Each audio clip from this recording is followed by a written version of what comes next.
Welcome to Pre-Calculus. Today we will investigate graphing step functions, focusing on creating a table of values and a graph of the greatest integer or floor function. Let's take a look at 3 examples. Let's head over to our notes screen.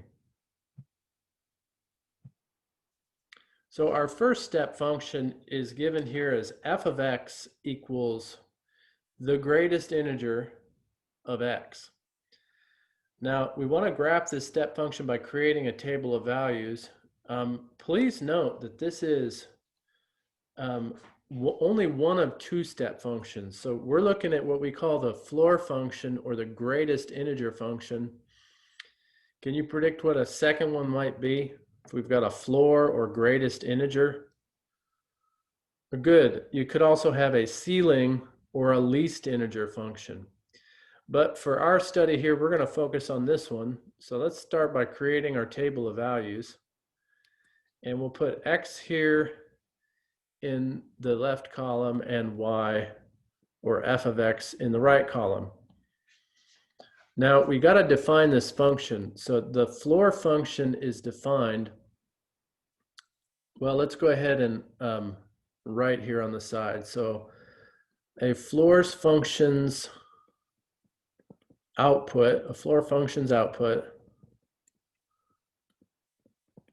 equals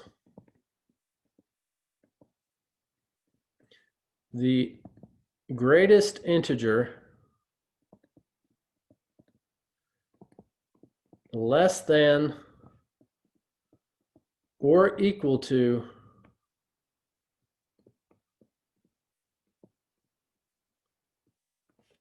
the argument. Now, when we say the argument, that's what's left when we simplify inside those floor function brackets. So when I get a single number inside there, that's our argument. So what we'll look for is we're going to simplify based on input, get that argument, and then we'll interpret it as the output is the greatest integer less than or equal to that number. Well, let's pick up with -2. And let's head all the way to +2. But what I want to do that's different is I want to include decimals. So I'm going to put -1.5, -1, -0.5. There's 0, 0.5, 1, 1.5, and 2. So we're including those decimals because we got to see what's going on, really not exactly at the integer values, but at the numbers in between them. So our first input's going to be f. In fact, let's write in our red there. So f at -2. So this is very simple function. In fact, this is the parent function. So that doesn't require much simplification. So now I'm ready to interpret it. What is the least integer? No, I'm sorry, I'm saying it wrong. What is the greatest integer that is less than or equal to that argument, -2? Well, if I think about a number line, and this one's pretty straightforward, the number line will help us with some decimal values. If I'm at -2, what is the greatest integer that is less than or equal to -2? That one's pretty straightforward. That's got to be -2. It's the greatest integer that's equal to -2. Well, let's see what happens with one of these decimal values. So f at -1.5 equals least integer function -1.5. And here we should really use our number line. So I'm going to erase what we had there at -2. And let's put our value there at -1.5. So I've got a point there at -1.5. So we're asking, what is the greatest integer? Keep in mind, the integers are these negative whole numbers, 0, and the positive whole numbers. So what's the greatest integer that's less than or equal to -1.5? Well, we're always going to be going to the left. So if you're on an integer value, that's your output. if you're somewhere in the middle, you're going to go to the integer to the left of that point. So my output for the greatest integer function of negative 1.5 is negative 2. All right, let's keep going so we catch this pattern, the way the function works. F at negative 1 is greatest integer function of negative 1.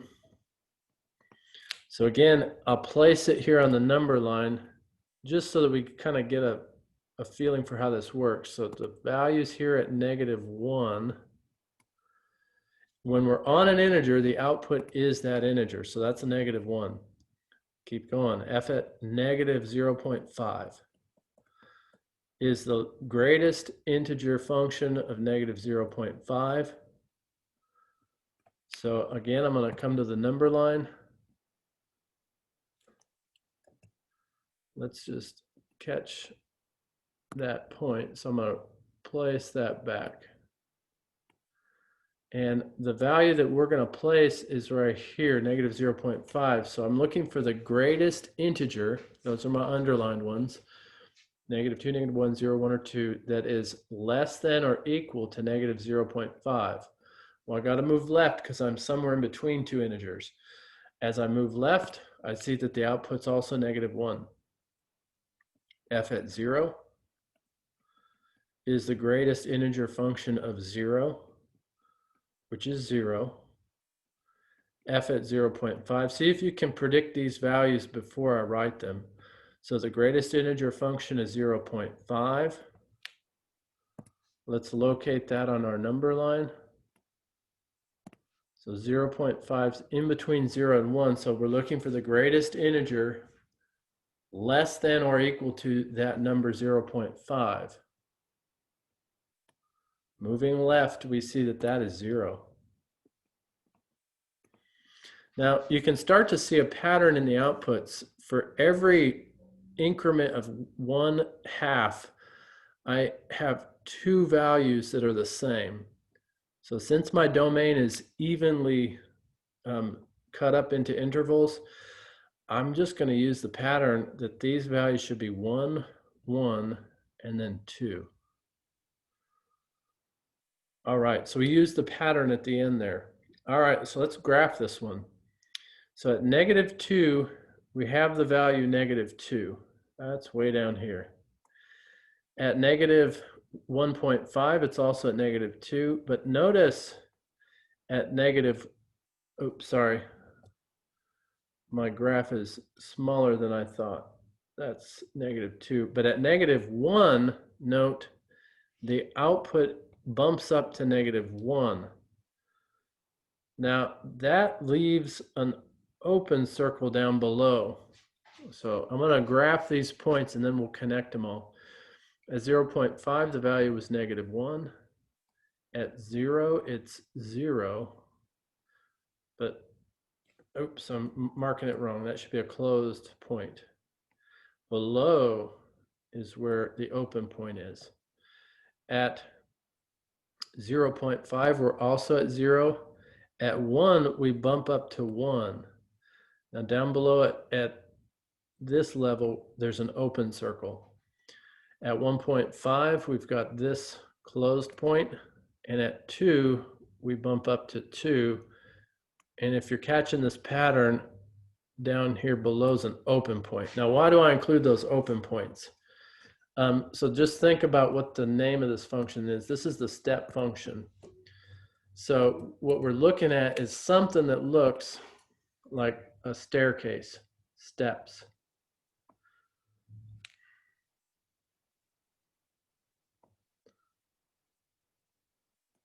Each step begins on the left at a closed point, and on the right ends at an open point as it bumps up to the next integer. And again, this would continue forever in each direction. And that completes that first task. We have graphed the parent function for the greatest integer function. All right, let's take a look at another example. So here we've got more going on inside the argument, so the x over 2 plus 3. And we want to graph the step function by creating the table of values just as we did in that first example. So I'm going to start off by creating that table of values. And we'll put our x values in that left column. Now I'm going to go ahead and use the same domain that we used on that first one. So -2, -1.5, -1, -0.5, 0, 0.51, 1.5, 2. And let's also set up our number line, because that's a really useful tool for evaluating the output of a step function, a floor function, greatest integer function in this case. So we'll put our f of x here in, let's choose the green.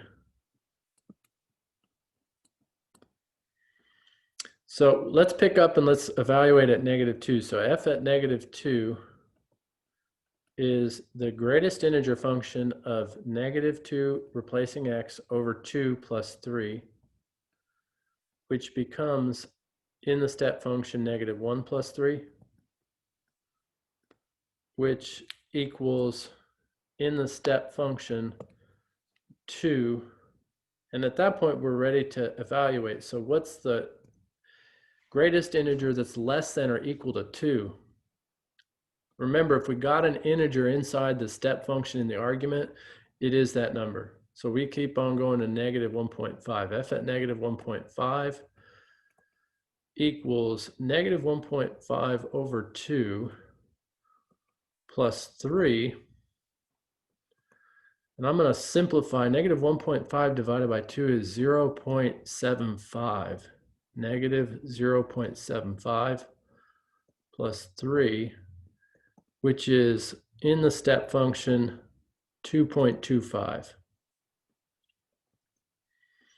So now it's probably good for us to check on our number line. So it looks like I'm going to have to adjust the numbers there because we don't really seem to be having much negative argument values. So I'm going to start here at, let's go to 2, 3, 4, 5, and 6. And I'm going to look here at 2.25, so roughly 2.25. So I'm looking for the greatest integer that's less than or equal to that red mark. I got to go to the left, and that gives me 2. So again, the output's 2. We keep going. F at -1 is in the step function -1 over 2 plus 3. That's -0.5 plus 3, which is 2.5 in the step function. So at this point, we're kind of used to it. What's the closest, the least integer, I'm sorry, the greatest integer that's less than or equal to 2.5? Again, 2. So we're getting more outputs of that single integer. Let's keep going. F at -0.5. So on the step function, -0.5 divided by 2 plus 3. And that's going to be -0.25. It's a quarter. Plus 3 is in the step function 2.25, 2.25. I'm sorry, 2.75. Make sure I do the arithmetic correctly. No matter the case, though, if I look back at my number line, all of these values are still between 2 and 3. 2.75 is there, so the greatest integer that's less than or equal to 2.75 is still 2. We have like a pattern. Let's see what happens when we use 0. So f at 0 for the x is step function of 0 over 2 plus 3. 0 over 2 is just 0, so that simplifies to just 0 plus 3 or 3, and that the output of the greatest integer function there is what's the greatest integer less than or equal to 3? Well, that's equal to 3. Now I see from my previous examples, I had 4 outputs at 2. Let's see if we have 4 outputs of 3 here. So f at 0.5 is step function of 0.5 over 2 plus 3. And algebraically, what we're going to see is that this, again, 0.5 divided by 2 is going to be a quarter. And so what we're seeing, if we look in the arguments as we go, so that's 3.25 in the step function, they are all going up by, so from 2 to 2.25 to 2.5, 2.75. They're going up by quarters. So this pattern is persistent. And so I'm going to use this to predict. I think this is going to be 3. F at 1, I predict it's going to be 3.5 in the step function, which still is going to be 3. F at 1.5. So I'm using the patterns that I noticed in the first part of the outputs. So I'm using the first 4 just to estimate, hey, I think that these are going to have these outputs. And I think we were on to something there. Let's just calculate f at 2. Should be 4 if we did our work correctly. So that's replacing x was 2 over 2 plus 3. 2 over 2 is 1, so that's 1 plus 3 or 4. And Eureka, that's good. The output of 4 is 4. So let's graph this. So I've got the coordinate plane, and notice it's shifted up just to anticipate that these are positive y values.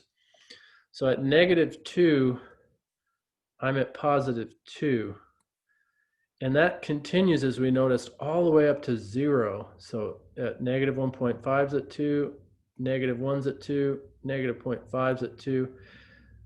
There's an open circle at 0, because notice the output for 0 is 3, but we have that open circle to say the left-hand line goes all the way across. That continues then at 3 from x is 0, x is 0.5 is 3, x is 1 is 3, x is 1.5 is 3, open circle. Where do you think we bump up to? Good, 4.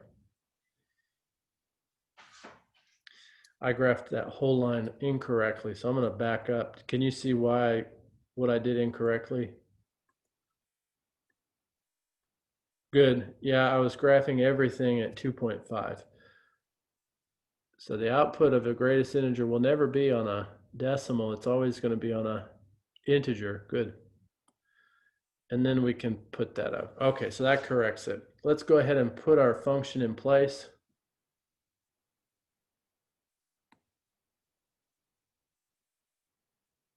So that's our graph. We've done it with the table of values. Please note that this division by a number, so some value over 2 or some value over another number bigger than 1, does it make the steps shorter, or does it make the steps broader? And that's kind of an awkward thing, because normally we think when we divide, we make stuff shorter and shorter and shorter. But if I divide here, what I'm doing is effectively lengthening, broadening the steps. And that anticipates where we're headed for our third example.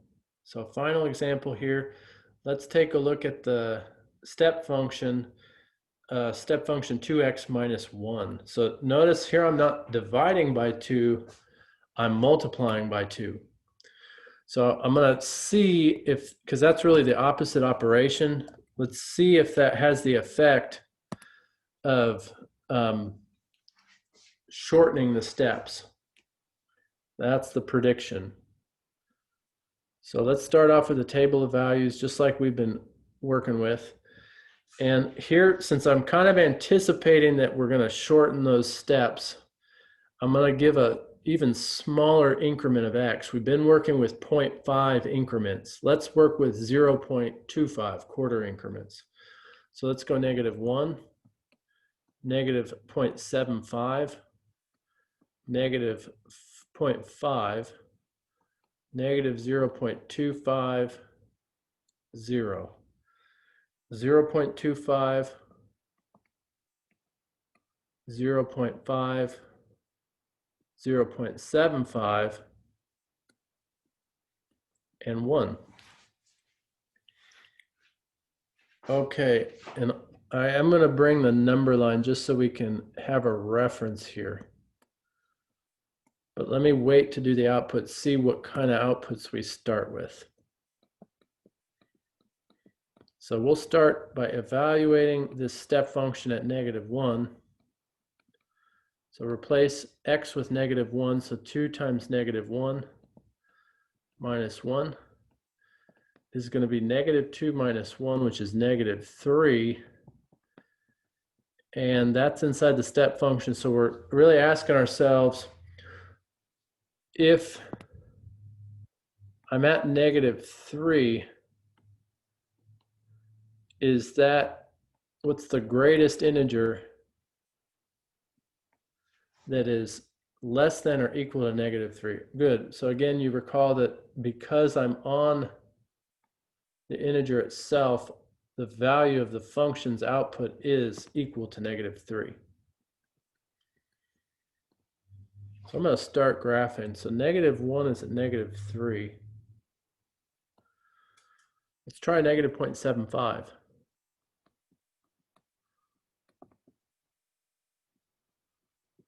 So that output is step function 2 times -0.75 minus 1. 2 times -0.75 is -1.5. When I take away 1 from -1.5, I get -2.5. But remember, if I place that, so now I can place some other numbers on my number line, -2, -1, 0, 1. If I'm putting a number here at -2.5, the greatest integer that's less than or equal to that -2.5 is still -3. Let's calculate f at -0.5. So that's 2 times -0.5 minus 1 in the step function. -2 times -0.5 is -1. -1 minus 1 is -2. And that bumps us into a different level. So -2 now is on an integer value. Remember, when you're on an integer value, the greatest integer less than or equal to that number is that number, so -2. So prediction is that the next one's -2 and that 0 is -1. Let's see, and then we can kind of use our pattern to zoom forward. -0.25, so again, I'm plugging in -0.25 for x and recording the rest. So 2 times -0.025 is -0.5 minus 1. That's step function -1.5. And what's that output? What would you put as the greatest integer that is less than or equal to -1.5? Good. I got to go to the left. That's -2. So it looks like that pattern's good. Let's establish our pattern at 0 and then use that to kind of make some predictions. So f at 0 is, so my prediction, this should be -1. See, I got pairs, -3s, -3, -2, -2. It should be now -1, -1. Let's see. So step function 2 times 0, that kills that term.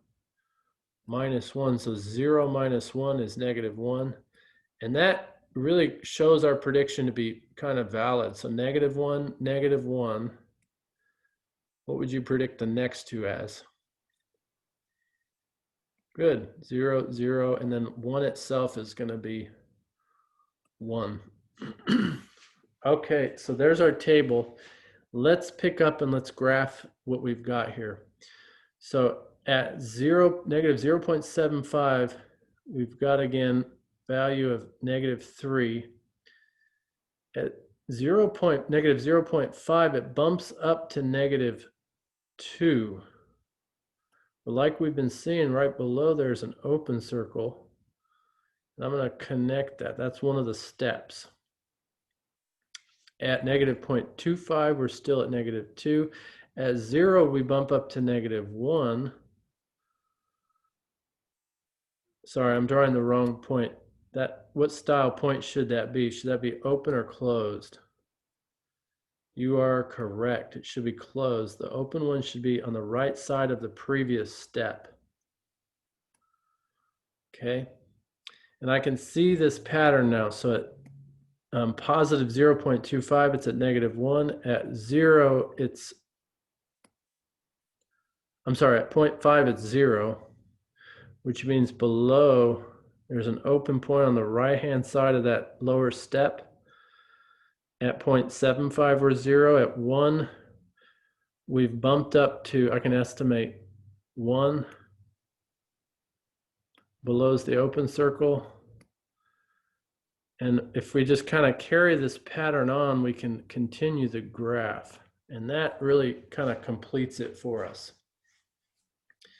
So definitely, we saw that if we divided by 2 here in the argument, it made a broader step. If we multiply by 2, confirms our hypothesis that it shortens the step. These are very short steps, and a lot of them stacked vertically. Thank you for joining for this investigation of graphing step functions, specifically the greatest integer or the floor function. Thank you for joining. See you soon.